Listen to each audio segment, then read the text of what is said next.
નમસ્કાર દર્શક મિત્રો, હું છું વિરલ. ત્રિશુલ ન્યૂઝમાં આપનું સ્વાગત છે. દર્શક મિત્રો, જોઈએ આજના મુખ્ય સમાચાર. સુપ્રીમ કોર્ટે રાજ્યો અને કેન્દ્ર શાસિત પ્રદેશોને 31મી જુલાઈ સુધીમાં એક રાષ્ટ્ર એક રાશન કાર્ડ યોજના લાગુ કરવા આદેશ આપ્યો છે.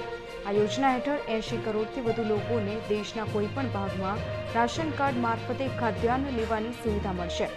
સુપ્રીમે અસંગઠિત ક્ષેત્રના કામદારોની નોંધણી મુદ્દે સરકારના ઉદાસીન અને બેદરકારીપૂર્ણ વર્તનને અક્ષમ્ય ગણાવી કેન્દ્રની ઝાટકણી કાઢી હતી અને 31મી જુલાઈ સુધીમાં આ કામ શરૂ કરવા આદેશ આપ્યો છે. ગુજરાત શિક્ષણ બોર્ડે ધોરણ 10નું પરિણામ જાહેર કરી દીધું છે. રાજ્યના કુલ 8.10 લાખ વિદ્યાર્થીઓ પાસ થયા છે. ગત વર્ષથી 3.76 લાખ વિદ્યાર્થી વધુ પાસ થયા છે અને આ વર્ષે 17,000થી વધુ વિદ્યાર્થીએ A1 ગ્રેડ મેળવ્યો છે.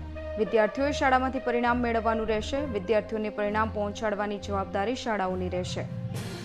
સુરતના પાંડેસરા પોલીસ અને અધિકારીઓની પ્રશંસનીય કામગીરી. સોમવારે બપોર બાદ જયકૃષ્ણનગરમાંથી ગુમ થયેલા ભાઈ બહેનને પાંડેસરા પોલીસે ગણતરીના કલાકમાં જ શોધી કાઢ્યા.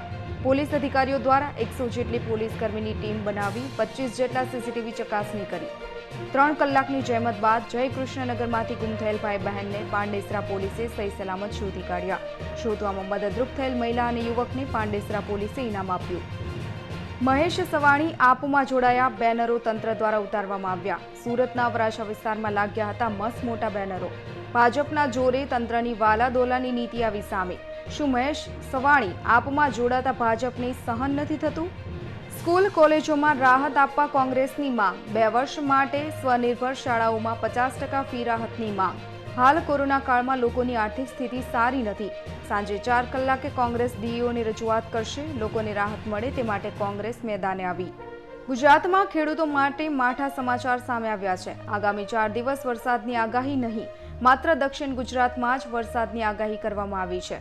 સુરત, વલસાડ, નવસારી, તાપીમાં સામાન્ય વરસાદની આગાહી કરાઈ છે. તો આજથી 3 દિવસ સુધી માછીમારોને દરિયો ન ખેડવા સૂચના આપવામાં આવી છે. પવનની ગતિ તેજ રહેતા દરિયો ન ખેડવા સૂચન કરાયું છે. હજુ પણ ગુજરાતમાં 8% વરસાદની ઘટ છે. આજે ગુજરાત સરકારની કેબિનેટ બેઠક. શાળા ફી, ખરીફ પાકનું વાવેતર, વરસાદની સ્થિતિ, વેક્સિનની અછત અંગે થશે ચર્ચા.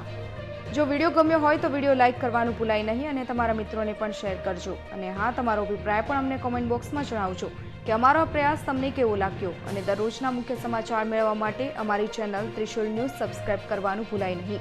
અને જો આ વિડીયો તમે ફેસબુકમાં જોઈ રહ્યા છો તો વિડીયો લાઇક કરી દેજો. અને હા, સાથે સાથે અમારા ત્રિશુલ ન્યૂઝ પેજને પણ લાઇક કરી દેજો. ધન્યવાદ.